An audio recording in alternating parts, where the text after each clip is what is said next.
గౌరవనీయులు పెద్దలు మన జనగామ శాసనసభ్యులు సోదరులు మీ అందరికీ ఆప్తులు పల్లా రాజేశ్వర రెడ్డి గారు, గౌరవనీయులు రాష్ట్ర మాజీ ఉప ముఖ్యమంత్రి గారు, గన్పూర్ మాజీ శాసనసభ్యులు పెద్దలు రాజన్న గారు, సివిల్ సప్లైస్ కార్పొరేషన్ మాజీ అధ్యక్షులు మారెడ్డి శ్రీనివాస్ రెడ్డి గారు, Telangana state industrial infrastructure corporation మాజీ అధ్యక్షులు యాదరి బాలమల్లు గారు, పార్టీ జనరల్ సెక్రటరీ గారు, అదేవిధంగా వేదికపైన ఆసీనులైన మా తమ్ముడు రాష్ట్ర విద్యార్థి విభాగం అధ్యక్షుడు గెల్లు శ్రీనివాస్ గారు, అదేవిధంగా సోదరుడు తుంగ బాలు గారు, మన పెద్ద సోదరుడు సంపత్ గారు, అదేవిధంగా మేడం సరిత గారు, అదేవిధంగా సోదరుడు ఈరోజు పార్టీలోకి విచ్చేసిన తిరిగి పునరాగమనం వారికి తెలుసు భయ్య రవణకు, బుచ్చన్నకు, ప్రవీణ్ అన్నకు, అదేవిధంగా తిరుపతికి నలుగురికి వారితో పాటు విచ్చేసిన మా సోదరులకు సోదరిమణులందరికీ, పాత్రికేయ మిత్రులకు,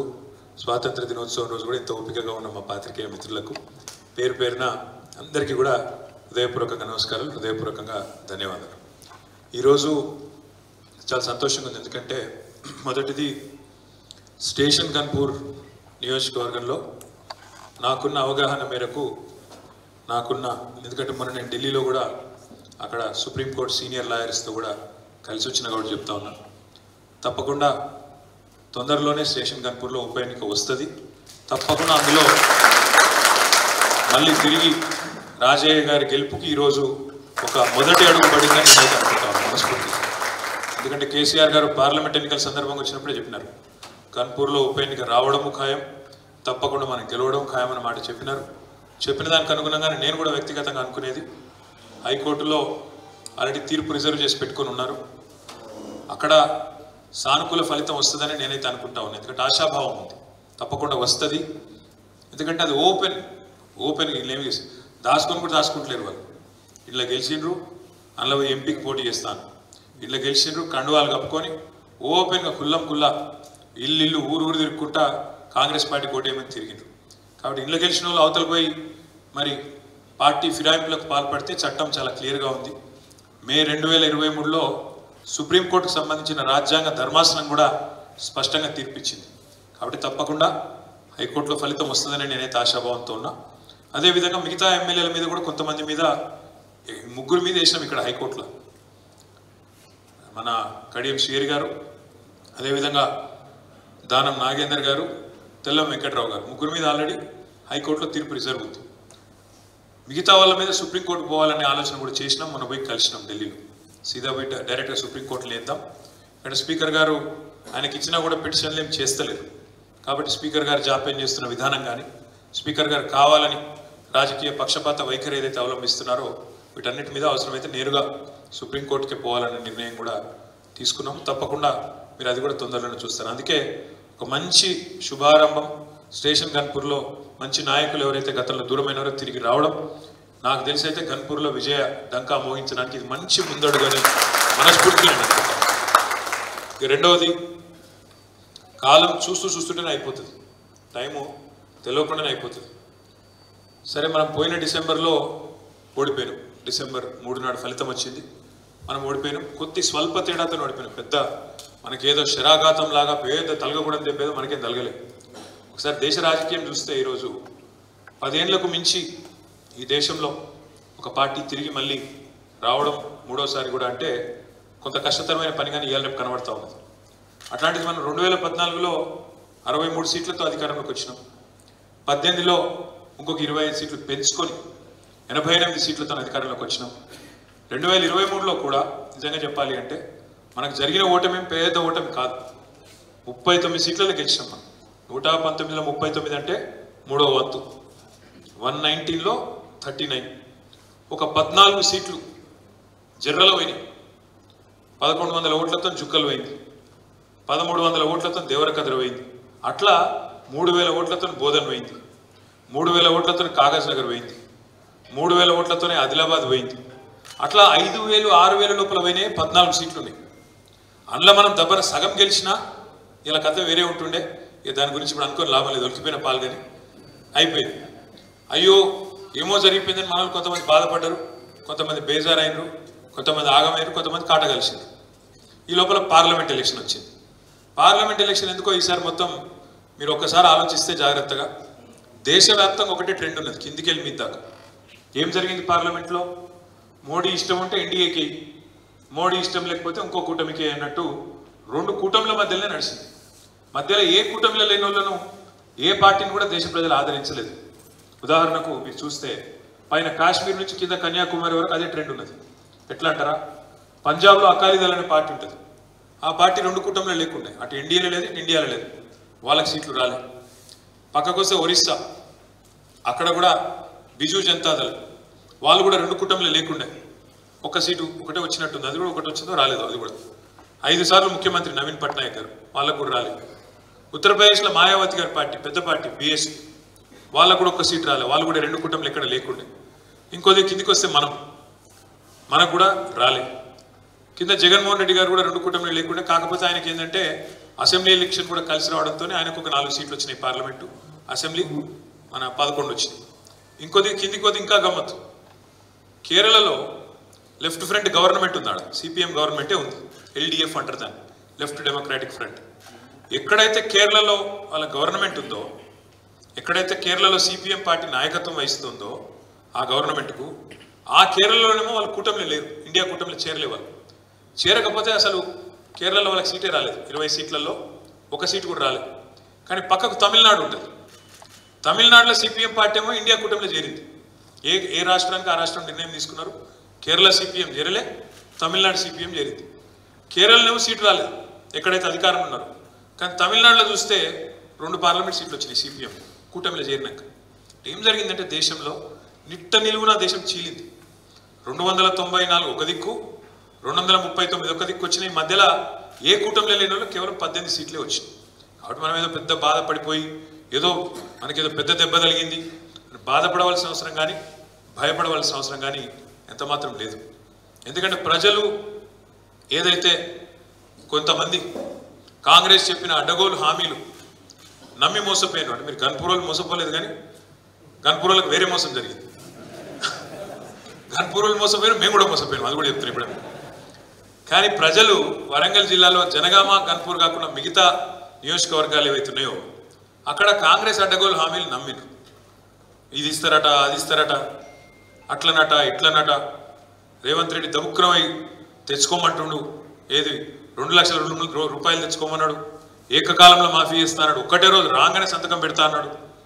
ముసలోళ్ళకు కేసీఆర్ 2000 ఇస్తే 4000 ఇస్తా అంటుండు. ఇంట్లో ఒక్క ముసలోనికే ఇస్తుండు కేసీఆర్, ఆయన ముసలవ్వకి ఇస్తారట, ముసలయ్యకి ఇస్తారట, ఇద్దరికి ఇస్తారట. దబ్బన ప్రభుత్వ ఉద్యోగుల తల్లిదండ్రులు ఉంటే వాళ్ళకు కూడా ఇస్తారట. ఇక చెప్పుడుగా నోరుకి హద్దు లేదు, వాళ్ళ నోరుకు మొక్కాలి. ఎటు పడతాడు 420 హామీలు ఇచ్చారు, 1 కాదు 2 కాదు. బీసీ డిక్లరేషన్ అన్నారు, బీసీలకు 42% స్థానిక సంస్థలలో మేము అవకాశాలు కల్పిస్తామన్నారు.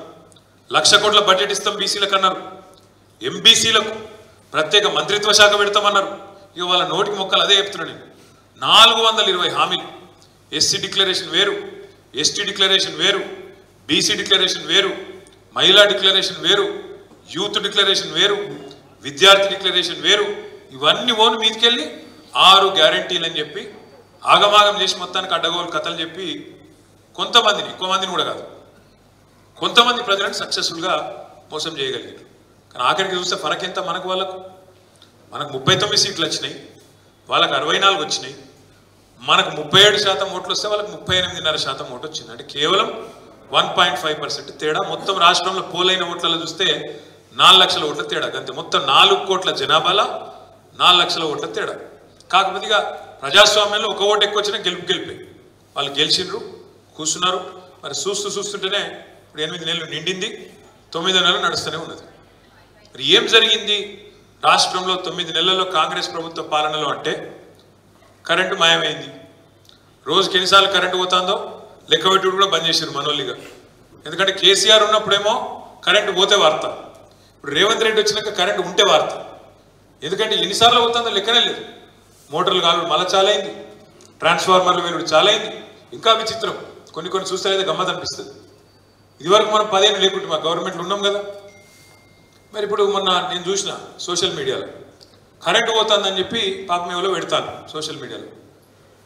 కరెంటు పోతుందని చెప్పి ఎస్పీడీసీఎల్లకు, ఎన్పీడీసీఎల్ డిస్కౌంట్స్ ఉంటాయి కదా, వాళ్ళకు పెడితే వాళ్ళు ఏం జవాబిస్తారు ఎరికేనా? ట్రాన్స్ఫార్మర్ మీద తొండబడ్డది, ఇంకో ట్రాన్స్ఫార్మర్ మీద ఉడతబడ్డది. అంటే మనం పరిపాలించినప్పుడు తొండలు ఉడతలు లేవా? అప్పుడు ఇప్పుడే వచ్చినాయి కొత్తగా తొండలు వస్తున్నాయట, ఉడతలు వస్తున్నాయట. ఇక ఊసర వెల్లులు మరి రాజ్యం నడిపితే ఖచ్చితంగా తొండలు ఉడతలు వస్తాయి. వాటి వల్ల ఇలా కరెంటు పోతుందట. ఎంత విచిత్రంగా ఉందంటే వాళ్ళు మాట్లాడే మాటలు కానీ ఇంకోటి కానీ, ఏమన్నా చెడు జరిగితేనేమో కేసీఆర్ మీదకి నూకాలి, మంచి జరిగితే మన ఖాతాలో వేసుకోవాలి. గమ్మత్తు ఎన్ని వాళ్ళు మాట్లాడే మాటలు, వాళ్ళు చేసే పనులు ఎంత విచిత్రంగా ఉంటాయంటే, ఉద్యోగాలు 30,000 ఉద్యోగాలు ఇచ్చినా అంటాడు రేవంత్ రెడ్డి సిగ్గు లేకుండా. ఇవాళ కూడా చెప్పాడు, మళ్ళా స్వతంత్ర దినోత్సవం ఉపన్యాసంలో 30,000 ఉద్యోగాలు ఇచ్చినాయని అంటాడు. నాకు తెలియక అడుగుతా, ఉద్యోగం ఇవ్వాలంటే ఏం చేయాలి? మొదలు నోటిఫికేషన్ ఇవ్వాలి, అటెనక పరీక్ష పెట్టాలి, పరీక్ష పాస్ అయినాక మళ్ళీ అవసరమైతే ఇంటర్వ్యూ పెట్టాలి. ఈ 3 అయినాకనే కదా ఉద్యోగం ఇచ్చేది. కానీ రేవంత్ రెడ్డి ఎంత అద్భుతం అంటే ఆయన పరిపాలన, ఒక్క నోటిఫికేషన్ ఇవ్వలే, ఒక్క పరీక్ష పెట్టలే, ఒక్క ఇంటర్వ్యూ చేయలే, కానీ 30,000 ఉద్యోగాలు ఇచ్చినా అని ఉదర కొడుతూనే ఉన్నాడు. లగ్గం కాలే, సంసారం చేయలే, కానీ పిల్లలు పుట్టినట్టు. ఎట్లా నమ్మాలి ఇది? ఈ మాట అడిగితే అగో మేము ఇచ్చినాం కదా, మేము మీ సందర్భంగా పరీక్షలు మీరే పెట్టచ్చు, కానీ మేము చిక్కుముళ్ళని చెప్పి మేమిస్తే అది కూడా తప్పంటవా అని లొల్లి. అంటే ఎంత ఇజ్జత్ తక్కువ మనుషులు అంటే, వాళ్ళ నాయకుడు రాహుల్ గాంధీ వచ్చిండు స్వయంగా ఇంటి. ఈయన చెప్తే నమ్మేటట్టు లేరని చెప్పి రాహుల్ గాంధీని తెచ్చి అశోక్ నగర్కి తీసుకుపోయి ఆడ చెప్పించిండు 2 లక్షల ఉద్యోగాలు ఇస్తాం మొదటి సంవత్సరమే. మొదటి సంవత్సరంలోనే తెలంగాణ యువతకు 2 లక్షల ఉద్యోగాలు ఇస్తామన్నాడు. 2 ఉద్యోగాలు ఇచ్చిండా కనీసం? 2 ఉద్యోగాలు ఇచ్చిండా కనీసం? 2 నిరుద్యోగులు మాత్రం ఉద్యోగాలు సంపాదించుకున్నారు. రాహుల్ గాంధీకి ఉద్యోగం లేకుండే, ఇప్పుడు ఆయన ప్రతిపక్ష నాయకుడు అయ్యాడు. రేవంత్ రెడ్డికి ఉద్యోగం లేకుండే, ఆయన ముఖ్యమంత్రి అయ్యాడు. కేసీఆర్ ఉద్యోగం ఊడగొడితేనే మీకు ఉద్యోగాలు ఇస్తాయని నమ్మవలికి.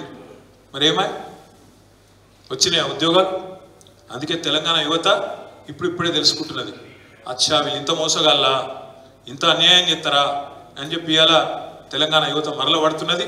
మీరు చూస్తున్నారు, మొన్న అసెంబ్లీకి వచ్చిండ్రు, తర్వాత అశోక్ నగర్లో లొల్లైంది, దిల్సుఖ్ నగర్లో లొల్లైంది, రాష్ట్రమంతలో లొల్లైతున్నాయి. ఎందుకంటే 2 లక్షల ఉద్యోగాల ముచ్చట బోగస్ అనే మాట తెలంగాణ యువతకు అర్థమవుతున్నది, అర్థమైంది. ఇక మిగిలింది 3 నెలలు. మరి 3 నెలల్లో 2 లక్షల ఉద్యోగాలు ఎడికెళ్ళాలి రేవంత్ రెడ్డి? అందుకే మన అసెంబ్లీలో కొత్త దందా చాలు చేసిండు, జాబ్ క్యాలెండర్ అని ఒకటి తీసిండు. మేము పరిశాన్ అవుతుంది. జాబ్ క్యాలెండర్ అంటే మరి చర్చ ఉండాలి కదా. 2 లక్షల ఉద్యోగాల సంగతి ఏంది అంటే, ఆయనతో బట్టిగారు లేచిండ్రు, ఏదో చదివిండు, అవతల పడ్డాడు. తర్వాత మేము చూసినాం ఏందా ఈ జాబ్ క్యాలెండర్ అంటే. ఇప్పుడు మీరు మైసూర్ బజ్జీ తిన్నారా ఎప్పుడైనా? మైసూరు బజ్జీల మైసూరుండు ఎంత వాస్తవమో, నేతి బీరకాయల నెయ్యుండు ఎంత వాస్తవమో, ఓ జాబ్ క్యాలెండర్ల జాబులు కూడా అంతే వాస్తవం. అలా జాబే లేదు, అది జాబ్ క్యాలెండర్ కానీ జాబ్ లెస్ క్యాలెండర్. అది అది వేసి మళ్ళీ ఒకసారి పిచ్చోళ్ళని చేసినందుకు ఇక జాబ్ క్యాలెండర్ అని చెప్పి ఆయనతో వేసి అవతల పడ్డారు. అందుకే ఇవాళ తెలంగాణ యువత ఒక్కొక్కరుగా తెలుసుకుంటున్నారు, అర్థం చేసుకుంటున్నారు, వాళ్ళు కూడా నిజాలు గ్రహిస్తున్నారు. అట్లాగే రైతులు ఎన్ని మాటలు చెప్పిన రైతులకు. కేసీఆర్ కేవలం రైతులను పట్టించుకుంటాడు, రైతు కూలీలను దేక్తలేడు. కేసీఆర్ భూస్వాములకే వత్తాసు పలుకుతున్నాడు, కౌలు రైతులను దేక్తలేడు. మేము 2 లక్షల రుణమాఫీ చేస్తాం, కేసీఆర్ 10,000 ఇస్తాం, మేము 15,000 ఇస్తాం, రైతు కూలీలు నడుచుకుంటాం. ఇన్ని మాటలు చెప్పి ₹1 ఇచ్చారు ఎప్పటివరకు కనీసం? రైతు బందే దిక్కులేదు ఈరోజు వరకు. ఈరోజు మనం ఆగస్టు 15 నాడు ఉన్నాం. అదే కేసీఆర్ ప్రభుత్వం ఉన్నప్పుడు టెన్షన్గా జూలై నెలలో నాట్లు పడే టైం వరకు 7,600 కోట్లు టింగు టింగు టింగు మన ఫోన్ మోగుతుండే, 7,600 కోట్లు ఖాతాలో పడుతుండే. అదే ఇవాళ రేవంత్ రెడ్డి కాంగ్రెస్ ప్రభుత్వం రైతు బంధు ఎత్తగొట్టి రుణమాఫీ చేసినామని బిల్డప్ ఇచ్చి ఇయ్యాలటి వరకు కొన్ని గమ్మత్ అనిపిస్తాయి చూస్తుంటే. వాళ్ళకి తెలుగు వస్తుందా రాదా, తెలుగు ఉందా లేదా అర్థం కాదు. ఏకకాలంలో రుణమాఫీ అన్నాడు. 15 ఆగస్టు వరకు చేయకపోతే లక్ష్మీ నరసింహస్వామి మీద ఒట్టన్నాడు. మీ దగ్గర పెట్టుకున్నాడు ఏమన్నా? మీ దగ్గర కూడా ఏ దేవుని కాడిపోతే ఆ దేవుని కాడ ఒట్లేసిండు. మరి అది ఏం తారీఖు? భద్రకాళి మీద ఒట్టేసిండా? సమ్మక్క సారక్క మీద ఒట్టు, భద్రకాళి మీద ఒట్టు, లక్ష్మీ నరసింహస్వామి మీద ఒట్టు. ఇలా 15 ఆగస్టేనా? 15 ఆగస్టు లోపల చేస్తా అన్నాడా? అయిందా మరి రుణమాఫీ? 2 లక్షల రుణమాఫీ 15 ఆగస్టు లోపల చేస్తాడు. మరి ఇప్పుడు ఆ దేవుళ్ళ సంగతి ఏంటి? వాళ్ళతో బాధపడాలి అంటే ఆఖరికి దేవుళ్ళ కూడా ఇచ్చిపెట్టలే ఓట్ల కోసం. ఏ దేవుడు కనబడతా దేవుడి మీద ఒట్టేసి అవద్దని చెప్పిండు. ఇంకా సిగ్గు లేకుండా పెద్ద పెద్ద ప్రకటనలు పత్రికలలో రుణమాఫీ అయిపోయింది, జరిగిపోయింది. కానీ ఒక రైతులకే కాదు, కేంద్రంలో ఉన్న కాంగ్రెస్ వాళ్ళకు కూడా అర్థమైంది. రాహుల్ గాంధీని పోయి అడిగిండు, సార్ మీరు రావాలి రుణమాఫీ అయిపోయిందని. కానీ రాహుల్ గాంధీ సంవత్సరం తెప్పించుకున్నాడట పాపం. అయిందా కాలేదా విడితోనే ఆయన పొంకనాల పోతిరెడ్డి ముందే అయినా ఆయన అబద్ధాలు చెప్తున్నా తెలుసుకుంటే 100% బోగస్ ముచ్చట అయిందని తేలిపోయింది. అందుకే రావాల్సిన రాహుల్ గాంధీ కూడా ఎత్తగొట్టిండు. వాడు పోతే మళ్ళీ తిడతారో ఏం పాడని చెప్పి రాహుల్ గాంధీ కూడా రాలే. రుణమాఫీ కాలే, రాహుల్ గాంధీ రాలే. ఈ రైతులకి ముచ్చట అర్థమైంది. బోనస్ బోనస్ అని వదలగొట్టిర్రు. 500 బోనస్. ఏం రాసిండ్రల్లా మీరు మేనిఫెస్టో చూసిరో లేదో. 2183 ఎంఎస్పి ఉన్నది, దాని మీదికెళ్ళి 500 కలుపుతాం, 2683 రూపాయలు ఇస్తామని చెప్పిండు బోనస్. 2183 ఏ వడ్లది? 2183 ఏ వడ్లది ఎంఎస్పి? దొడ్డుదేనా? మేనిఫెస్టోలోనేమో దొడ్డు వడ్లది పెడతాడు. మేనిఫెస్టోలో పెట్టినప్పుడేమో ఎంఎస్పి 2183, బోనస్ 500 కలిపితే 2683 రూపాయలు ఇస్తా అని చెప్పిండు. కానీ బయటకు వచ్చి ఏం చెప్తాడు? క్యాబినెట్ బయటకు వచ్చి సన్నాలకు ఇస్తా అంటాడు. సన్నాలకు నువ్వు ఇచ్చేది సన్నాసి. సన్న వడ్లకు గిరాకే బాగుంటుంది బయట. మామూలుగానే 10% మనోళ్ళు 10% వండిస్తారు కదా, అంతకంటే ఎక్కువ వండించారు మన దగ్గర. ఆ 10% గిరాకీ బాగుంటుంది, 2700 రూపాయలు రానే వస్తుంది. నువ్వు ఇచ్చే అక్కడ కూడా లేదు దానికి. ఎందుకంటే సన్నాలకు ఎంఎస్పి ఏమో 2203 రూపాయలు, దొడ్డు మీద ఇంకొక 20 రూపాయలు ఎక్కువ ఉంటుంది. దానికి 500 కలిపినా 2700 వస్తుంది. నువ్వు ఇచ్చినా ఇవ్వకపోయినా బయట మార్కెట్లో అదే వస్తుంది. అందుకే తెలివిగా ఏం చెప్పిండు పెద్దలు? ఒక సామెత చెప్తారు, గాలికి పోయే పేలపిండి కృష్ణార్పణం అంటారు. అంటే అర్థమైందా? ఒక పంతులు ఉంటాడు, పూజ చేస్తాడు కృష్ణునికి. చేస్తా అంటే ఆ పేలపిండి పెట్టి మొత్తం పాలాలు గీలాలు పిండి గిండి అని మంచి ప్రసాదం అంతా తయారు చేసి పెట్టిండాడు. ఈ లోపల జోరుగా గాలి కొట్టింది, ప్రసాదం అంతా ఎగిరిపోయింది. కృష్ణ మొత్తం నీకే నీకే అన్నాడు. ఇది కూడా అంతే. ఆ ఇచ్చేది లేదు, బోనస్ పీకేది లేదు. ఎట్లాగో ఆయన 2700 అంతా రైతు నీ దగ్గర తీసుకొని కూడా తీసుకోండి, నీకెరికే వాళ్ళకెరికే. అందుకే ఏంది, ఇచ్చే అవసరం లేని దానికేమో నేను సన్నాలకు ఇస్తున్నా అని డైలాగు. సన్నాయి నొక్కులు నొక్కుడు. ఇవ్వాల్సిన దొడ్డుబడ్లకేమో మేనిఫెస్టోలో పెట్టిన దానికేమో దిక్కులేదు. బోనస్ బోగస్ అయిపోయింది, రుణమాఫీ ఉత్తముచ్చట అయిపోయింది, రైతు కూలీల సంగతి ఉత్తదే, కౌలు రైతుల సంగతి ఉత్తదే. ఇవన్నీ ఇప్పుడిప్పుడే రైతన్నలకు కూడా మంచిగా అర్థమవుతుంది. ఇక మా ఆడబిడ్డలు ఎన్ని మాటలు చెప్పిరాలు. బస్సు ఫ్రీ అన్నారు, బంగారం ఫ్రీ అన్నారు. కేసీఆర్ 1,00,000 రూపాయలు ఇస్తాడు పెళ్లికి, మేము తులం బంగారం ఇస్తా అన్నాడు. మరి ఇప్పటికి 2.5-3 లక్షల పెళ్లిలేని. రేపు 18వ తారీఖు కూడా పిచ్చి పిచ్చుకున్నాయి పెళ్లిళ్ళు. లెక్కలేనండి పెళ్లిళ్ళు ఉన్నాయి 18వ తారీఖు. మళ్ళా శ్రావణ మాసం మొదలైంది, పెళ్లిళ్ళు ఇక లెక్క దివానం లేనండి ఉన్నాయి. మరి ముఖ్యమంత్రికి బంగారం షాపులో తెలియదా? లేక పతారే లేదా? బంగారం దొరుకుతలేదా? ఏమైందో తెలియదు. గవే మళ్ళీ కేసీఆర్ ఉన్నప్పుడు ఇచ్చిన 1,00,000 రూపాయల చెక్కులు తప్ప, అది కూడా మొన్నటిదాకా తొక్కిపెట్టిండు. మళ్ళీ మనోళ్ళు కొట్లాడితే, మన పల్లరాజేశ్వర రెడ్డి, మన కౌశిక్ రెడ్డి అందరు కొట్లాడితే ఆఖరికి మొన్న ఎమ్మెల్యేలతో మళ్ళీ ఇప్పించే కథ. లేకపోతే అది కూడా ఎత్తగొట్టే ఆలోచన ఉండే. మళ్ళీ అదే 1,00,000 రూపాయల చెక్కు కేసీఆర్ ఇచ్చిపోయింది తప్ప తులం బంగారం లేదు, మన్ను లేదు. అందుకే మేము చెప్పినాం పార్లమెంట్ ఎన్నికల్లో కూడా, తులం బంగారం కాదు తులం ఇనుము కూడా ఇయ్యడని చెప్పిన నేనైతే. మీరు రాసి పెట్టుకొని ఈయనే ఇయ్యడు. ఇప్పటికే రేవంత్ రెడ్డి 2.5 లక్షల తులాల బంగారం బాకీ ఉన్నాడు ఆడపిల్లలకు. 2.5 లక్షల పెళ్లిళ్ళు అయినాయి. కాబట్టి ఆడపిల్లలకు కూడా అర్థమైంది, బంగారం రాదు. ఇక బస్సు, ఇక ఆ బస్సు అందం చెప్పరాదు. నేను మా సీతక్క చెప్తాను, అవు బస్సులో అల్లం వెళ్ళిపోయారు తప్ప తప్పని మేము ఎక్కడన్నాం అక్క, మేము అనలే. కాబట్టి దానికోసమే బస్సు పెట్టిరని మాకు తెలియక మేము మామూలుగా నడుపుకున్నాం ఇన్ని రోజులు. మాకేదో తెలియకపోయా పాపం. మీరు అప్పుడే చెప్తే బాగుండు. బస్సులో కుట్లు అల్లికెళ్ళితే తప్ప, మేము తప్పని మేమెందుకంటాం అక్క. ఎక్కువ పెట్టు బస్సులు తన్నుకుంటాను, మంచిగా లేదు పెట్టు, మనిషికో బస్సు పెట్టు. మేమెందుకు అంతట మనిషికో బస్సు పెట్టు, మంచిగా అంత కుటుంబం పోయి మంచిగా కుట్లు అల్లికలు, అవసరమైతే బ్రేక్ డ్యాన్సులు, రికార్డింగ్ ఏం చెప్తారో చేయరు. మేమెందుకు అంటాం, ఏమంటారు చేయండి.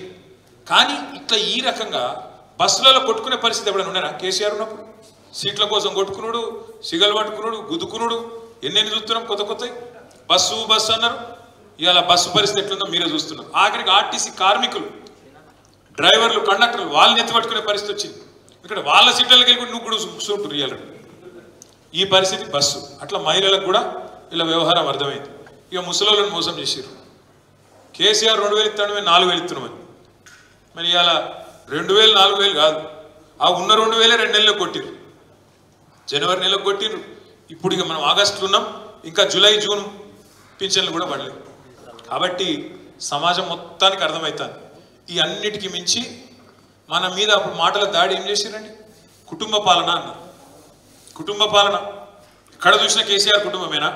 మళ్ళీ ఇలా రాష్ట్రంలో ఎవరి కుటుంబం కనబడుతుంది? మరి ఎటు చూస్తాడు రేవంత్ రెడ్డి అన్నదమ్ములే కనబడతాను. సరే, కేసీఆర్ కుటుంబంలో అంటే మేము గెలిచి వచ్చినాం. నేను 5 సార్లు ఎమ్మెల్యే అయినా, హరీష్ రావు గారు ఆయన 6 సార్లు ఎమ్మెల్యే అయ్యాడు, కవితమ్మ గెలిచింది. ఇట్లా మేము ప్రజల చేత ఎన్నుకోబడి వచ్చినాం. మరి రేవంత్ రెడ్డి గారి సోదరులు ఏ ప్రజలు గెలిపించారు? మేములా తిరుపతి రెడ్డి గారి ఫ్లెక్సీలు ఊరత్తున్నాయి. ఫస్ట్ ఇంకా తిరుపతి రెడ్డి గారు ఫ్లెక్సీ పెడితే పాప రేవంత్ రెడ్డి ఫోటో పెట్టలేదు, అదో కథను మళ్ళా అటెన్కి అతికిచ్చారు. కొండలరెడ్డి గారు మరి ఏ అధికారంతో ఆస్ట్రేలియాకు పెద్ద బృందం తీసుకొని పోయిండు కొండలరెడ్డి. ఇంకో తమ్ముడు అమెరికాలో వాళ్ళ తమ్ముడితోని 1000 కోట్ల ఒప్పందం కుదుర్చుకున్నాడు. ఇది కుటుంబ పాలన కాదా? చూస్తలేరా ప్రజలు? అందుకే నేను అనేది అన్ని ఒక్కొక్కటి అర్థమవుతాను. మెల్లమెల్లగా వీళ్ళ వ్యవహారము, వీళ్ళ వైఖరి, వీళ్ళ యొక్క అడ్డగోలు హామీలు ఇవన్నీ కూడా ప్రజలకు ఇప్పుడిప్పుడే అర్థమవుతాయి. మనం కూడా ఎగిరితపడద్దు, తొందరపడద్దు. ప్రజలు వాళ్ళకి 5 ఏళ్ళ అవకాశం ఇచ్చారు, చేయని మంచిగా నడపాలని కోరుకుందాం. వాళ్ళు ఇచ్చిన 420 హామీలు ఖచ్చితంగా నెరవేర్చాలి. నెరవేర్చకపోతే వాళ్ళందరినీ ప్రజాక్షేత్రంలో ఎండగట్టడమే బాధ్యతగా పెట్టుకుందాం.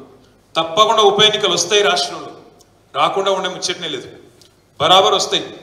వీళ్ళ దొంగతనాలు కూడా ఒక్కొక్కటి దొరుకుతాయి. ఇంకా చాలా ఉన్నాయి చెప్పాలంటే వీళ్ళ కుటుంబ పాలన వ్యవహారాలు.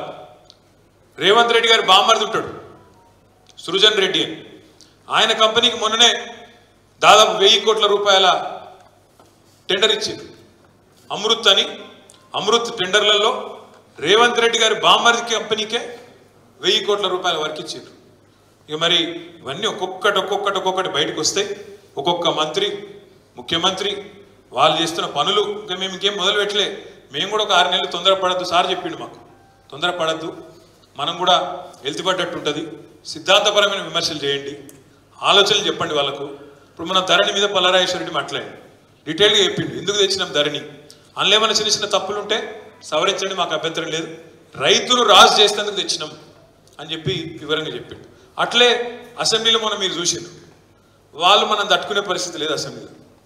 ఎందుకంటే వాళ్ళకి సబ్జెక్టు లేదు.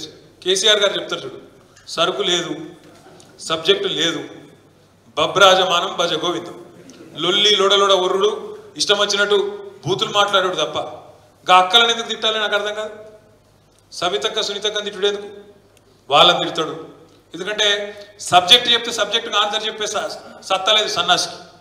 ఏం మొన్నటిదాకా ఏం ప్రచారం చేసాడు? చిల్లర ప్రచారం. రేవంత్ రెడ్డి రాష్ట్రం అప్పుల పాలైపోయింది, దివాలా తీసింది, ఇవాళ కూడా మాట్లాడాడు అదే చిల్లర మాటలు. మళ్ళా ఇవాళ స్వాతంత్ర దినోత్సవం నాడు ముఖ్యమంత్రి రేవంత్ రెడ్డి అంటే ఆయన ఏం చెప్తాడు?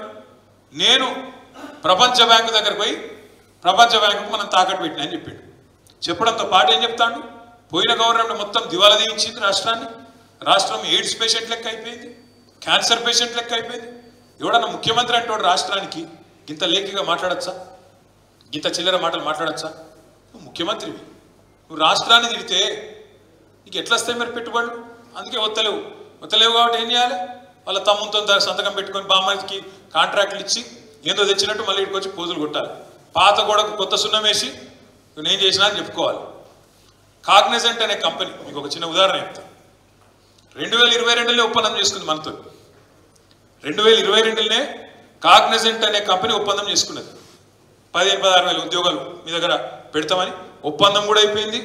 మొత్తం కోకాపేటలో బిల్డింగ్ తీసుకున్నారు, మొత్తం సదాలు తీసుకున్నారు. రేవంత్ రెడ్డి ఏం చేయాలి మరి? ఇక అమెరికాకు పోయి 10-12 రోజులు ఊరేగినాక ఉత్తా చేతులతో వస్తే బాగుండదు కదా. 16,000 ఉద్యోగాలు తెచ్చిన.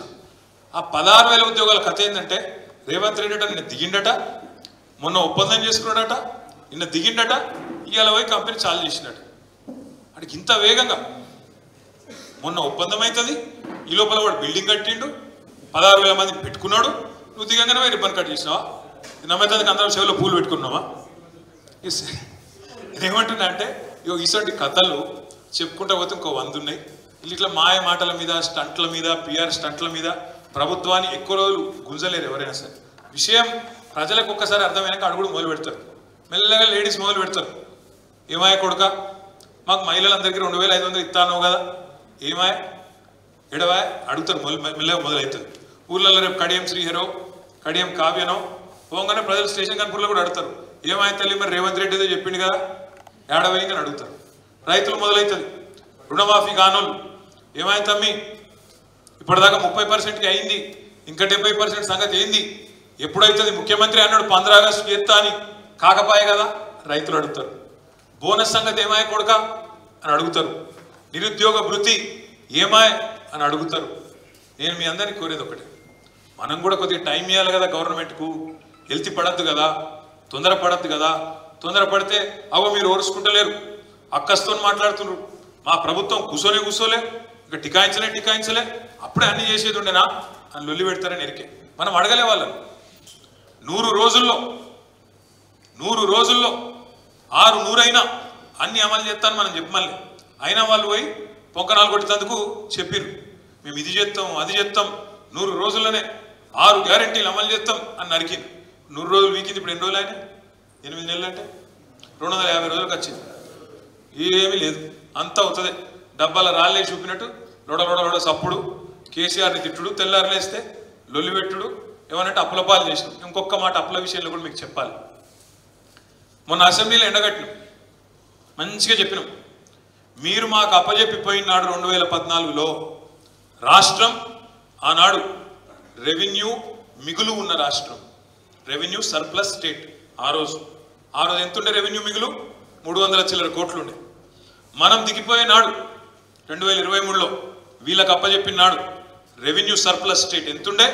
5900 కోట్లు. ఇది బడ్జెట్లో ఉన్నది, నేను చెప్పిన దానిలో లేదు. మన బట్టి పెట్టిన దానిలోనే ఉన్నది.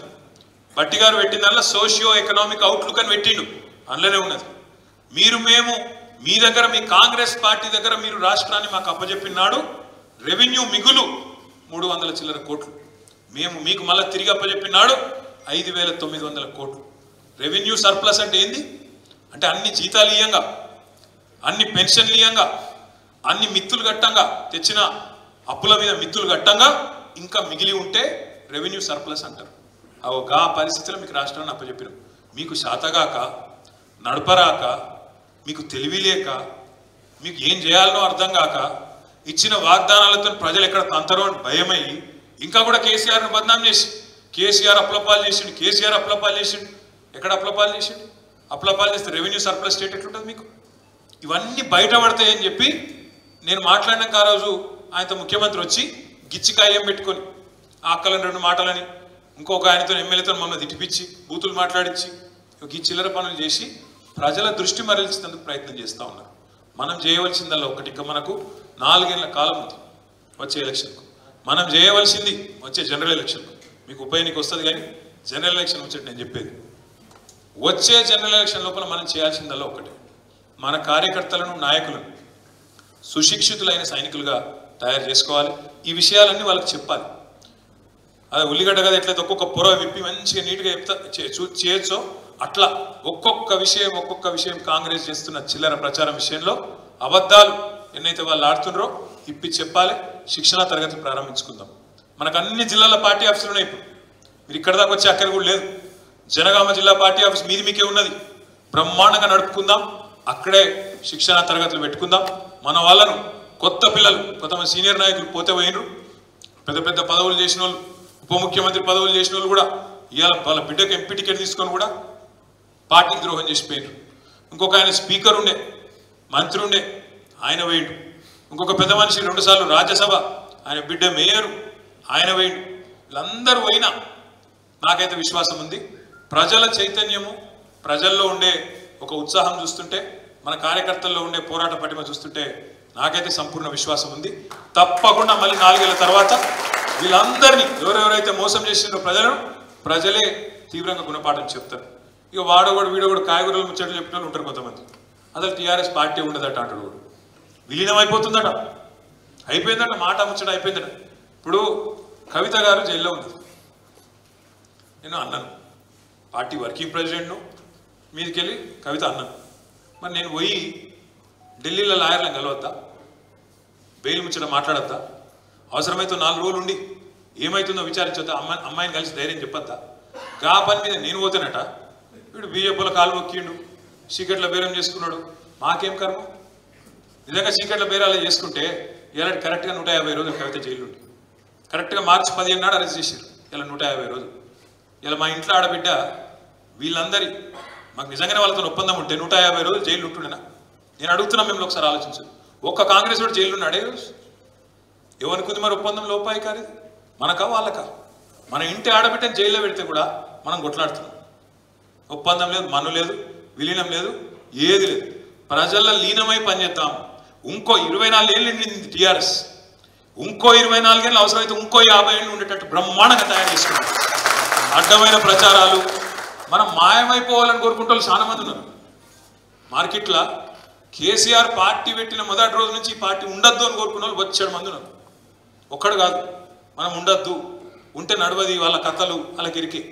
అట్లా కోరుకున్న వాళ్ళు, మనం పోవాలని కోరుకున్న వాళ్ళు, మన పార్టీ నాశనం కావాలని కోరుకున్న వాళ్ళు పోయిన తప్ప మనం మాత్రం మంచిగా ఉన్నాం. 2 ఎలక్షన్లు తెలంగాణ వచ్చినాక మననే గెలిపించారు ప్రజలు. ప్రజలకు మనం రుణపడి ఉండాలి. 10 ఏళ్ళు మనకు అవకాశం ఇచ్చింది. వాళ్ళకు రుణపడి ఉండాలి, వాళ్ళ రుణం తీర్చుకోవాలి. రుణం తీర్చుకోవాలంటే తప్పకుండా ప్రతిపక్షంలో ఉన్న వాళ్ళకి సేవ చేస్తూనే ఉండాలి, ప్రజల తరఫున కొట్లాడుతూనే ఉండాలి. కాంగ్రెస్ పార్టీ ఏవైతే హామీలు ఇచ్చిందో అమలు చేయకపోతే ఈ చింతపండు అవుతుంది అన్నట్టు బ్రహ్మాండంగా ప్రజల తరఫున వాళ్ళని చైతన్యం చేసి నడిపిస్తూనే ఉండాలి.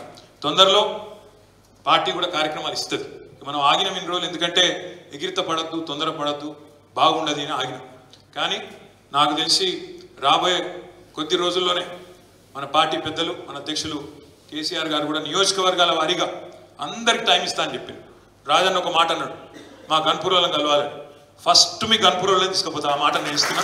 మొదలు మీతోనే మొదలు పెడదాం. ఎందుకంటే ఉప ఎన్నిక వచ్చేది ఉన్నది. తప్పకుండా ఆడ మనం యుద్ధానికి సన్నద్ధం కావాల్సిన అవసరం ఉన్నది. రాజేశ్వర రెడ్డి గారితో, రాజన్నతో నా రిక్వెస్ట్, మీరు అందరినీ తీసుకొని రండి. ముఖ్య నాయకులను ఒక 500-600 మంది అయినా సరే, 1000 మంది అయినా సరే, మీకు దగ్గరనే ఉంటుంది. మంచిగా సార్ ఇల్లు కూడా, కాబట్టి రండి.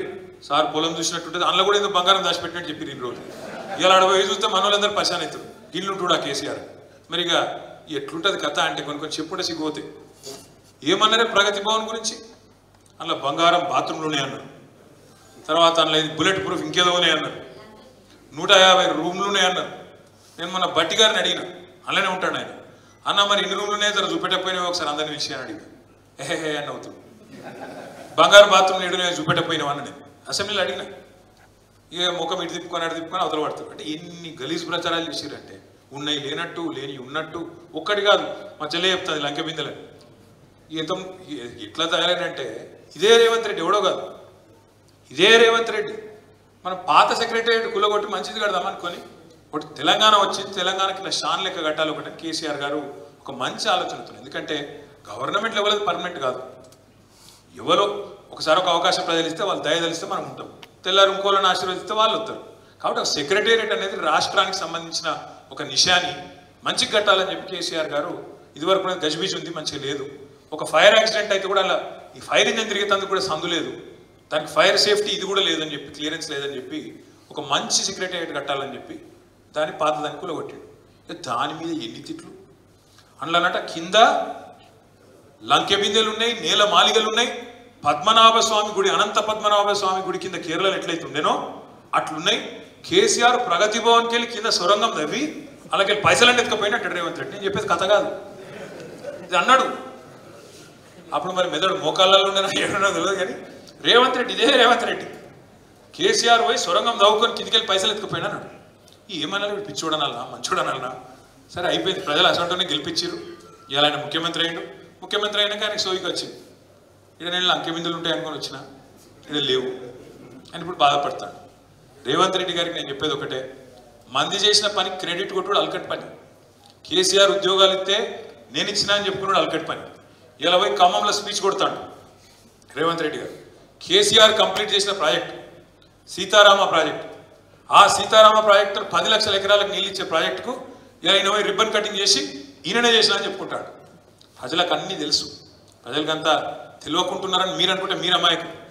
బట్టి గారు చెప్తాడు, మన అసెంబ్లీలో మేము అందరం విన్నాం, ఎంత గొప్పగా చెప్పినట్టే మాకే ఆశ్చర్యం అనిపించింది. బట్టి గారు స్పీచ్లు ఏమంటాడు ఎరికేనా?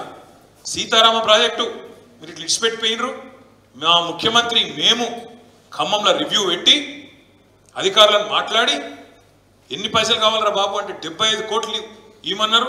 ఈ మనంగానే దబ్బుకుని ఇచ్చేసినాం, ఒక కాల్వ దవ్వినాం, 1,25,000 ఎకరాలకు నీళ్ళు ఇస్తున్నాం అని చెప్పిండు. మేమేం చెప్పినామంటే, అయ్యా బట్టి గారు 75 కోట్ల రూపాయల చొప్పున 1,00,000 ఎకరాలకు నీళ్ళు ఇచ్చే మాట వాస్తవమే అయితే ఒక పని చేయండి, ఈ కాడ నుంచి ఎక్కడ ఏ ప్రాజెక్ట్ కంటే 75 కోట్లు 1,00,000 ఎకరాలకు నీళ్ళు, ఇదే లెక్క ఇక మరి ఇక ఇంతకంటే 1 ఎకరం 1 కోటి అటు ఇటు కావద్దని చెప్పినాం. నిజంగానే నువ్వు చెప్పింది వాస్తవం అయితే బట్టి గారు శాసనసభలో ఏకగ్రీవ తీర్మానం చేద్దాం, నేను నోబెల్ ప్రైజ్కి పంపిద్దాం నీ పేరు. ఎందుకంటే నోబెల్లో ఎవడు కూడా గీత గొప్పవాడు లేడు. 75 కోట్ల రూపాయలతో 1,00,000 ఎకరాలకు నీళ్ళు ఇచ్చిన మహానుభావుడు ఇంజనీర్ ఎవరు లేరు. కాబట్టి మా బట్టన్నకు నోబెల్ ప్రైజ్ ఇవ్వాలని చెప్పి మేము ప్రతిపాదన పెడతామని. మాకు మైక్ ఇయ్యలే అనుకో, అవి మైక్ ఇస్తే ఇజ్జత్ పోతుంది కదా, ఇయ్యలే అంటే ఎట్లుంటుందంటే ఒక ఇట్లుంటాయి అబద్ధాలంటే. ఇదివరకు మనం కట్టిన పంప్ హౌస్లు ఎక్కడో పోయినాయి, మనం కట్టిన రిజర్వాయర్ ఎక్కడో పోయింది, నీళ్ళు ఎత్తుడు ఎక్కడో పోయింది, పంపులు పెట్టింది ఎక్కడో పోయింది. ఆఖరికి వచ్చి చిన్నగా అవసరం లేని కాలువ తవ్వి ఆ కాలువల నడుకొని నీళ్లు పోసి ఇప్పుడు నేనే చేసిన అని చెప్పుకుంటానికి అలా రిబ్బన్ కటింగ్ పోయాడు ముఖ్యమంత్రి. ఇక ఆ పార్టీ దానికి మళ్ళీ 3 మంత్రులు, ఒక ఆయన ఒకరోజు పోతాడు, ఆయన పోయి మట్టిని ముద్దాడుతాడు, ఒక ఆయన ఇంకొక ఆయన నెత్తి మీద నీళ్ళు చల్లుకుంటాడు, ఇంకొక ఆయన మొత్తం నేనే చేసిన ఈయన లొల్లి. ఇవాళ ముఖ్యమంత్రి పోయి ఆఖరికి మళ్ళీ ఆయన లొల్లి.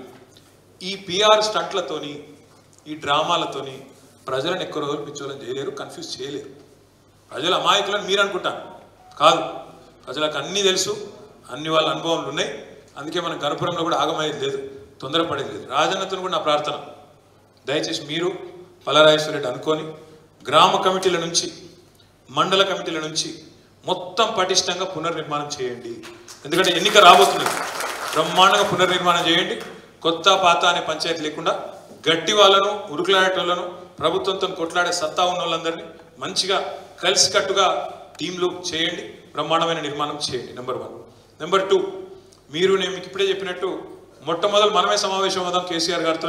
సెప్టెంబర్లోనే మంచిగా డీటెయిల్గా మీటింగ్ పెట్టుకొని ఎట్లా ముందుకు పోవాలో దానికి కూడా క్యాలెండర్ వేసుకుందాం, ముందుకు పోదాం.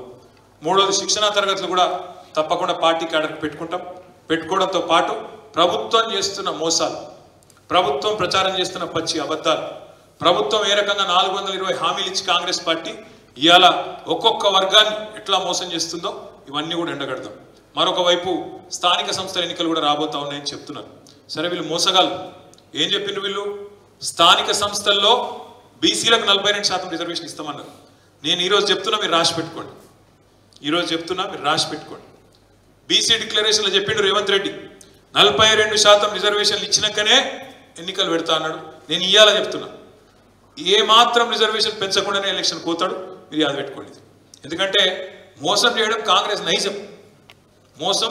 నైజం, అలా ఏం అనుమానం కూడా అక్కర్లేదు. బీసీలను మోసం చేసే రేపు లోకల్ బాడీ ఎన్నికలు కూడా పెడతారు. ఇక దానికి ఏదో తొంపు పట్టుకుంటారు, ఇట్లా నట అట్లా నట, మాకు తెలియదు ఇది వరకు, మేము ఇట్లా అనుకోలే అట్లా అనుకోలే, అదే 4 తొంపులు పెట్టి తప్పించుకునే ప్రయత్నం చేస్తారు.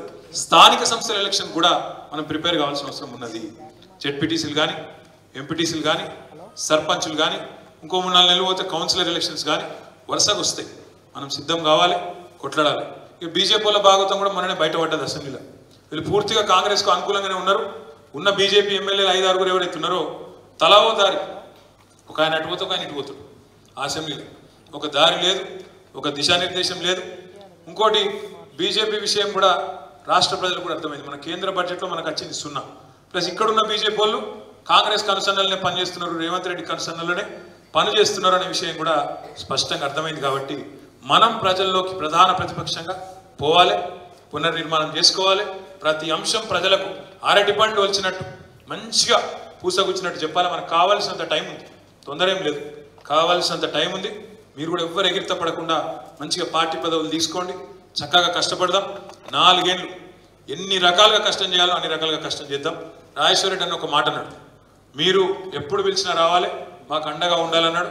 ఒక్కడనే కాదు, మీరు పిలిస్తే ఒక 15-20 మంది ఎమ్మెల్యేలు వేసుకొని మీకు కాడికి వస్తాం, తప్పకుండా మీకు అన్ని రకాలుగా అండగా ఉంటాం. ఆ విషయంలో మీరు ఎవ్వరు ఆందోళన పడవలసిన అవసరం కానీ బాధపడవలసిన అవసరం కానీ లేదు. రానున్న రోజుల్లో కాంగ్రెస్లో ప్రజల తిరగలేని పరిస్థితి తప్పకుండా వస్తుంది. వాళ్ళు చేసిన మోసం అసలుంటుంది. కాబట్టి మనందరం కూడా ధైర్యంగా ముందుకు పోదాం. పార్టీ వాడొకడు వీడొకడు చెప్పిన మాటలు నమ్మకండి. పార్టీ ఇట్లయితుందట అట్లయితుందట ఇప్పుడే చెప్పినా మళ్ళీ చెప్తున్నాం.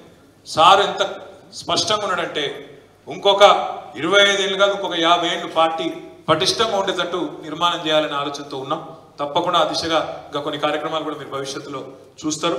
ఈరోజు పార్టీలో చేరిన రవి గారు, బుచ్చయ్య గారు, తిరుపతి గారు, ప్రవీణ్ గారు, వారి వెంబడ వచ్చిన మన మండల నాయకులు, మన ముఖ్య నాయకులు, గన్పూర్ నియోజకవర్గానికి సంబంధించిన మీ అందరికీ పేరు పేరున మళ్ళొకసారి స్వాగతం సుస్వాగతం తెలియజేస్తూ జై తెలంగాణ.